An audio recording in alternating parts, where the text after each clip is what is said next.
ازيكم يا حبايبي؟ عاملين ايه؟ اخباركم ايه؟ يا رب تكونوا كويسين. طبعا انا النهارده كان معايا ميعاد الساعه 10:30 مع اللي هو بتاع الدكتور، لاني انا بقالي فتره تعبانه. ويمكن حتى الناس اللي بيطلعوا معايا في اللايف واخدين بالهم ان انا تعبانه وعلى طول صوتي رايح وتعبانه وبسبب حاجات كتير، بسبب النفسيه وبسبب ان مفيش ضمير وكل حاجه. بس نقول ايه؟ نقول كانت ستي الله يرحمها كانت تقول ايه؟ الحزين حزين منين ما يمشي يلاقي صوات. اه، يعني انا رايحه للدكتور عشان اللي انا التعب اللي انا فيه. الاقي ايه؟ الاقي واحده، يعني ما شاء الله عليها، ست حلوة وشيك وباين عليها ان هي بنت ناس قوي، وواقفة في الشارع عمالة تعيط، عمالة تعيط. وانا جاية بالظبط، يعني موضوع الدكتور بيني وبينه مفيش 10 دقايق، 10 دقايق مشي. بس ايه؟ بس عشان الهوا الموجود وكده، يعني ايه، باخد تاكسي بسرعة كده الحتة دي. المهم عمالة اكلمها، مالك يا مدام؟ فيكي ايه؟ طب في حاجة معاكي؟ انت بتعيطي ليه؟ لقيت فجأة يعني حاجة كده، بندوزر داخل ورا من ظهري، والله يا جماعة زي ما بقول لكم، وراح في وشها بايديه وتراك. رحت رقع بالصوت في الشارع، وهو رايح بقى يهجم عليها وهيجيبها من شعرها. يعني مش كفاية ان هو ضربها في الشارع كده، لا رايح بقى يجيبها كمان من شعرها. هي هي مش محجبة، فرايح يجيبها من شعرها. الفاظ بقى، اه، ما ينفعش تتقال، مش عشان القناة، عشان ما ينفعش تتقال. رحت مزعقة، وايه يا جماعة؟ ومش ايه يا جماعة؟ مفيش رجالة في الشارع؟ مفيش مش عارفة ايه. المهم الناس جم وتلموا. في ايه؟ قال ده هو جايبني عند اخته هنا في اسكندرية طبعا. وراحت قالت ايه؟ قالت يولع كلام، يعني من غزة، من حرقة الضرب وكده.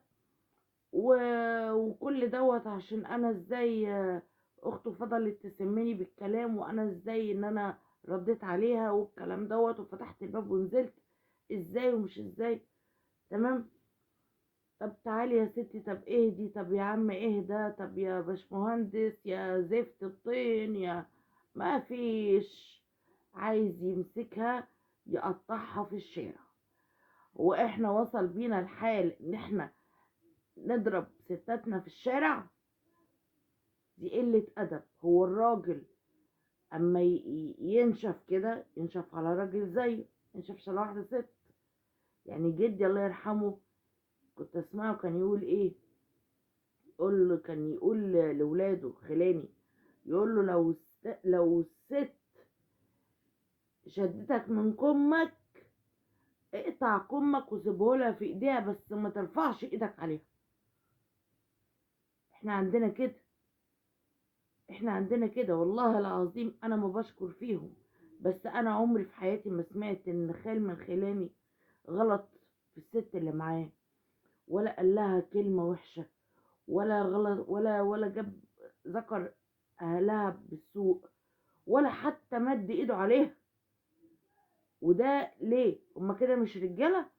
بالعكس، الراجل لما يبقى حكيم، وراجل لما يبقى واعي ومحترم ويحافظ على نفسه وعلى اللي معاه، ويكبر اللي معاه هتكبره. المهم طب ايه دي؟ طب مش عارفه ايه الحكايه الروايه. تمام. قالت لي الله يخليكي، ما تسيبينيش وكده. وانا رب والله العظيم، والله انا عايزه اقول لكم انا واقفه معاها وانا حاسه ان انا بتراش تعبانه، لان لسه كنت واخده محلول في المستشفى، ومعايا اختي وكده. فقلنا، قلت لها ايه، قلت لها طب انتي ارجعي على البيت، ارجعي لو عايزه تيجي تتفضلي عندنا اتفضلي. قالت لي لا انا عايزه اروح. قلت لها طيب حضرتك ساكنه فين عشان نوصلك؟ قالت ده انا من القاهره. خدناها ورحنا وديناها سيدي جابر، وركبت من هناك من عند القطر ومشيت. كل دوت وانا في ذهول ذهول ذهول من الست، ومن من الاحراج اللي هي شافته من الراجل اللي حسبي الله ونعم الوكيل فيه ده. لدرجة ان وانا جاية واخدة السكة، والله العظيم يا جماعة واخدها عياط من الاهانة اللي الست شافتها. ومن يعني ضربها هنا، لقيت بقها من هنا جاب دم، وصعبت عليا، صعبت عليا والله العظيم. يعني انا لو فيا صحة كنت بهدلته، بس انا مش قادرة، انا لوحدي والله ما قادرة.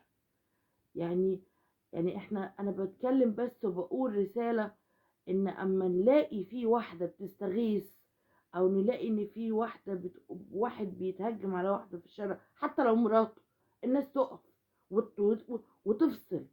ما ينفعش، لان ده مش موضوع ان هي عشان مراته ياكلها، لا ده بنت ناس وشكلها محترم. وحتى يا سيدي لو ملهاش اهل، ملكش حق ان انت تضربها، ملكش حق. لو غلطانة وديها بيت اهلها، بيت اهلها، اهلها اولى بيها، اهلها واللي منها اولى بيها.